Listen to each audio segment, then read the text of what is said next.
On trouve des sphères de différentes tailles, de 10 cm à 2,57 mètres, avec des poids allant de quelques kilogrammes à 20 tonnes. C'est la plus grande sphère découverte jusqu'à présent au Costa Rica, et elle a été trouvée sur le site archéologique d'El Silencio. En raison de leur taille et de leur poids différents, on pense que ces sphères avaient une signification ou une utilisation particulière. Emplacement actuel des sphères. Les travaux de découverte de ces monolithes sphériques ont été réalisés à proximité immédiate d'un village indigène dans le delta du Diqui. Depuis leur découverte, la plupart des sphères ont été déplacées de leur lieu d'origine. Il existe de nombreux endroits, dans la région Pacifique sud du Costa Rica, où ces sphères sont présentes, mais toutes les zones n'ont pas été suffisamment étudiées.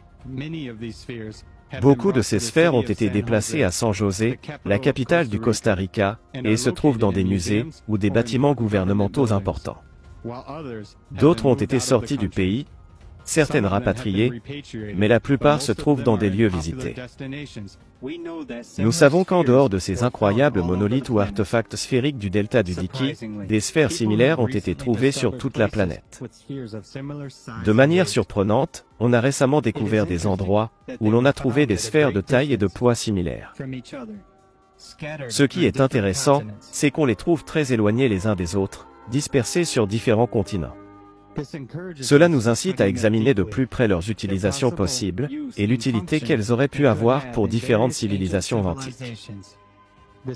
C'est une occasion d'explorer et de comprendre leur vision du monde sur la vie et l'univers. Mais il est également possible que ces corps sphériques aient été utilisés de manière inconnue pour un but ou un bien commun.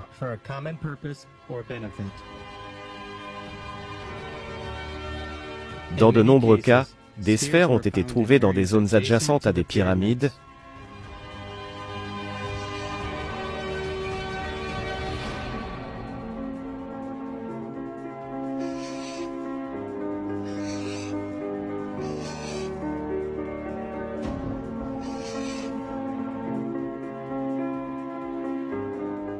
également sur des vestiges de sites archéologiques d'anciennes civilisations ou sur des sites rituels.